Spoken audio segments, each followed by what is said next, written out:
Okay, imagine this. Like you wake up one morning and things are just different. Not because of some big political thing or a natural disaster or anything like that, but because AI, artificial intelligence, has become something we barely recognize. True superintelligence. The kind that's smarter than humans in every way you can think of. And that's what we're diving into today in this deep dive.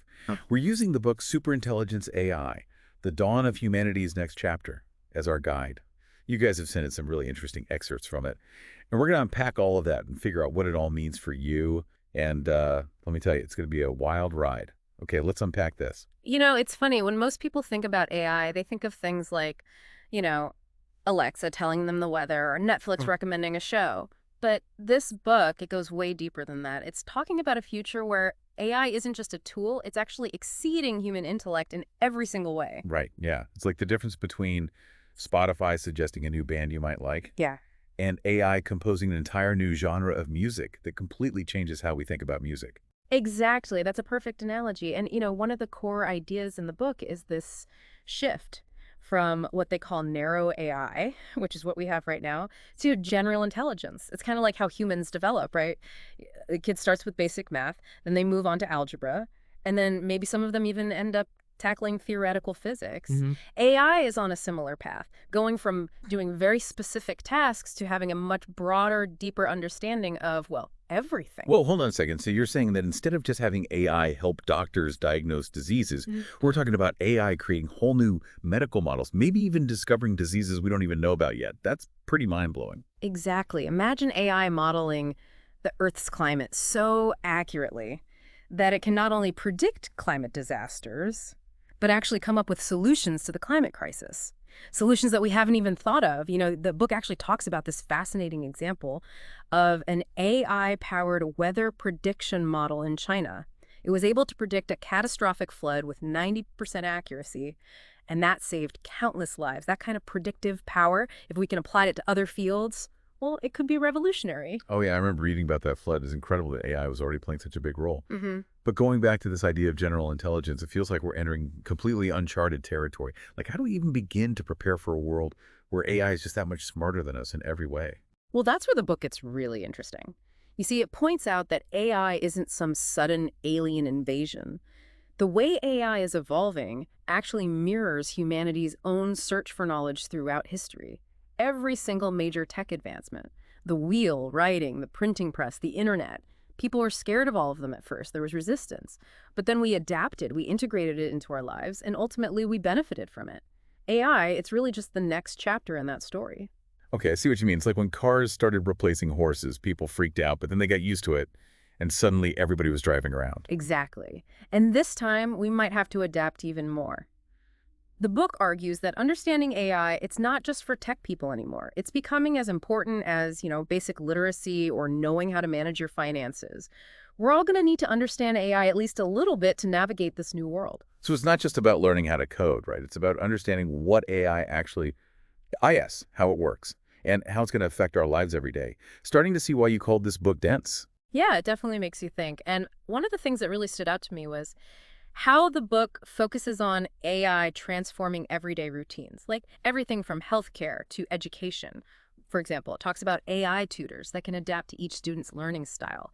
Imagine that, getting rid of standardized tests and having AI figure out exactly what you need to learn and the best way for you to learn it. I mean, that would revolutionize education. Well, yeah. Going from standardized tests to personalized AI learning, that would be incredible. Right? And then in healthcare, the book talks about AI systems that can diagnose diseases with crazy accuracy.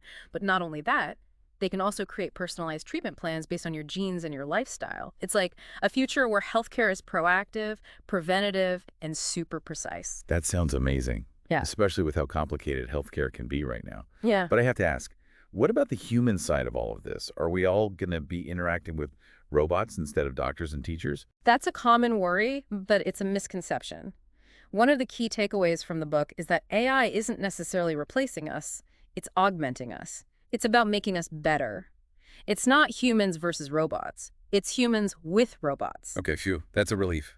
But still, I can't help but wonder, what happens to all our jobs when AI can do so much? That's a valid question, and the book doesn't shy away from it. It says that, yes, some jobs will definitely be automated, especially jobs that are very repetitive or predictable.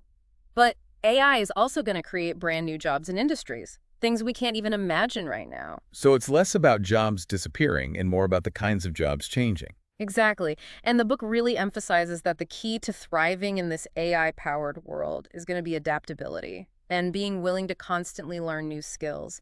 It's about figuring out what those uniquely human skills are that AI can't replicate. Things like creativity, critical thinking, emotional intelligence, and, really complex problem solving. It sounds like we're all going to have to become lifelong learners if we want to keep up with all this AI stuff. Yeah, absolutely.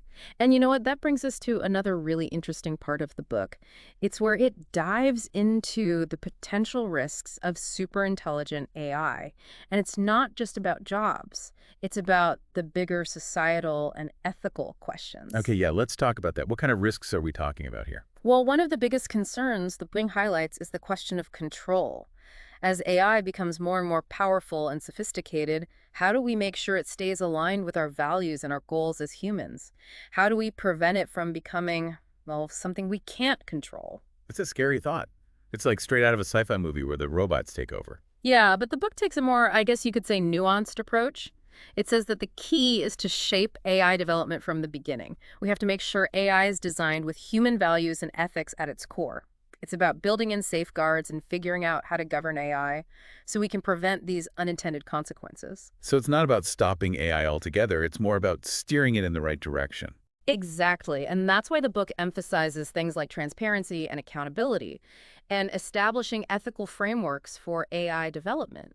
It's about ensuring that the people making decisions about AI, they're doing it with the best interests of humanity in mind.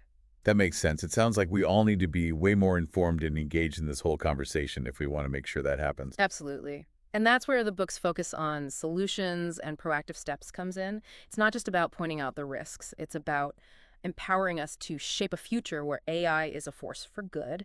And that's what we'll be diving into next. It's really easy to get caught up in all the what ifs and the potential downsides of this whole superintelligence thing. But like you said, the book also offers solutions, right? It feels like we've been walking a tightrope, and now I finally want to hear about the safety net. What does the book actually suggest we DO about all of this? Well, the good news is that we're not just sitting ducks in all of this. The future of AI, it's not set in stone. It's being shaped right now by decisions being made every single day. And the book, it really stresses that we all have a role to play. We can actually steer AI in a direction that benefits humanity. That's really reassuring to hear. I got to admit, I was starting to feel a little overwhelmed by it all. So where do we even begin? Well, the book talks a lot about something called AI literacy, and it Yeah. makes a really good point. It's not enough to just leave all this AI stuff to the tech experts anymore.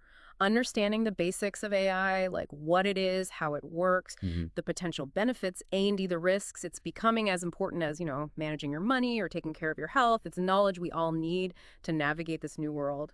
AI literacy for everyone, huh? I like that.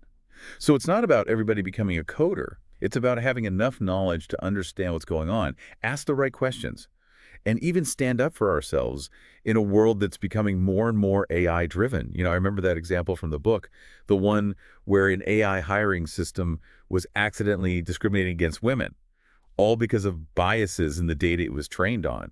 That kind of thing really makes AI literacy feel super important. Exactly. And that's a perfect example of why it's so crucial for everyone to understand how these AI systems actually work. We got to be able to spot those biases and call them out.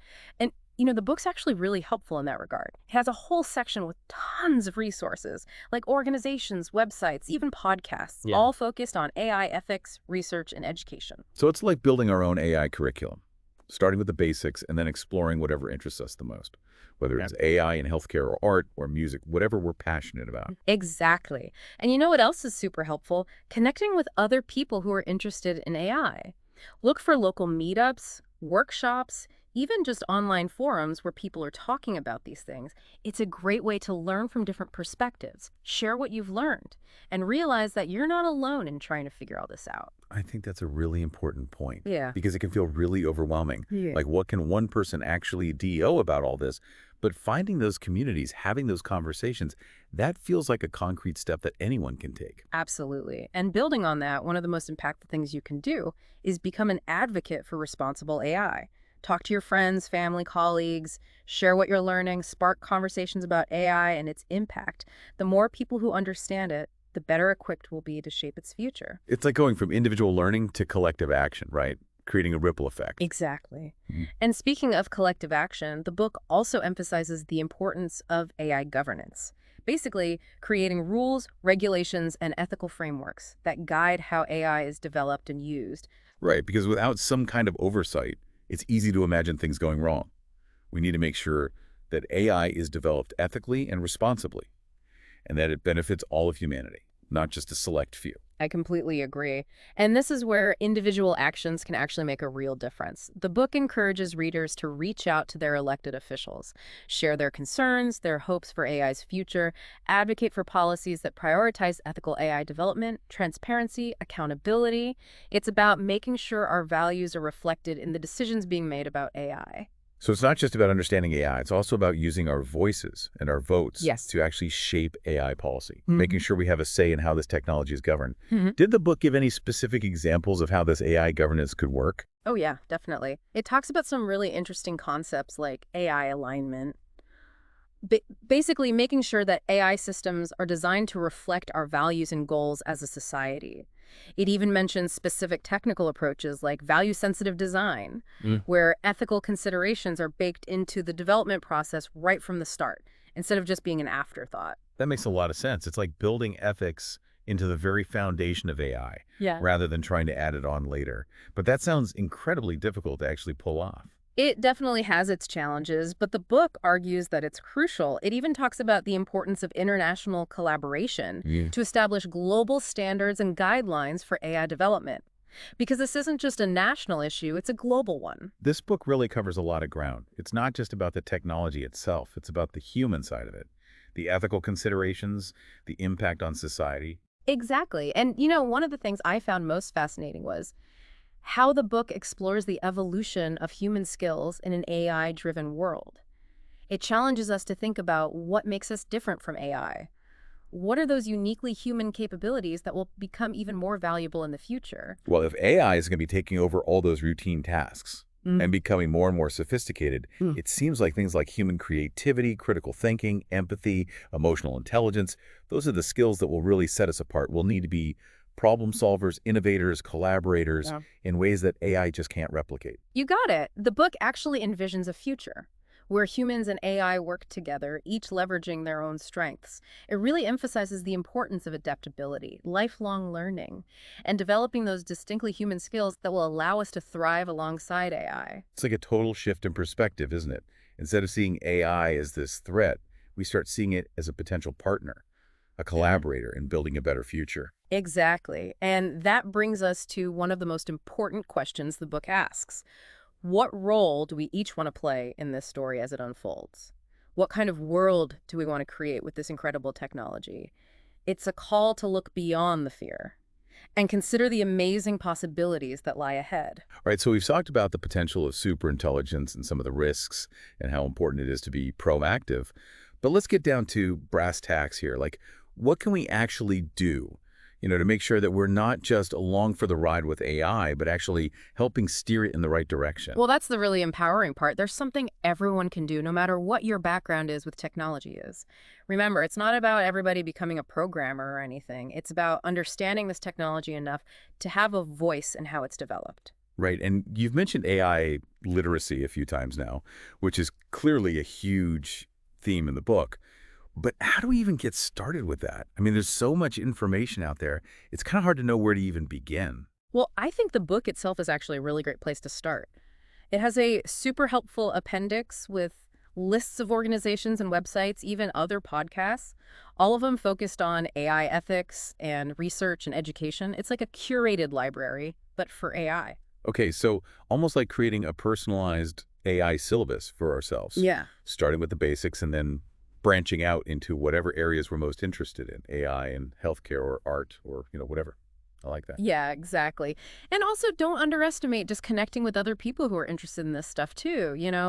Look for local meetups, workshops, or even online forums where people are discussing AI. They're great ways to get different perspectives and learn from each other and realize you're not alone in trying to figure this all out. That's so true. It's easy to feel kind of overwhelmed by all of this, like what difference can one person even make? Yeah. But finding those communities and starting those conversations, that feels a lot more doable. For sure. And another really important thing you can do is become an advocate. You can talk to your friends and family, your colleagues, whoever. Share what you're learning. Have conversations about the impact of AI. Because the more people who get it, the better we'll be at shaping how AI develops. It's like taking it from learning to doing, from understanding as an individual to actually working together collectively, like a ripple effect. Yeah. So what are some ways that we can really maximize our impact? Well, one thing the book really emphasizes is that we all have a voice when it comes to AI policy.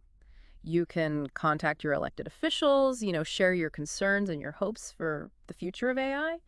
And you can advocate for policies that prioritize ethical development, transparency, accountability, all the things we've been talking about. Right, because we want to make sure that our UR values are represented in how AI is developed, not just by the tech companies, but at the government level as well. Exactly. And remember, even seemingly small actions can have a big impact. It's not about becoming an AI expert overnight.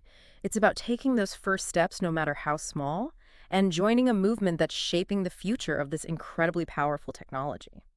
Throughout this whole deep dive, I just keep thinking back to that quote from the book, that the future of AI is not predetermined, but rather the result of countless decisions. And it's both like kind of scary, but also really empowering at the same time. Yeah, that's really the crux of it. We have this amazing opportunity and responsibility to actively shape the future of AI. So the question is, what role do you want to play in making sure that future benefits all of humanity?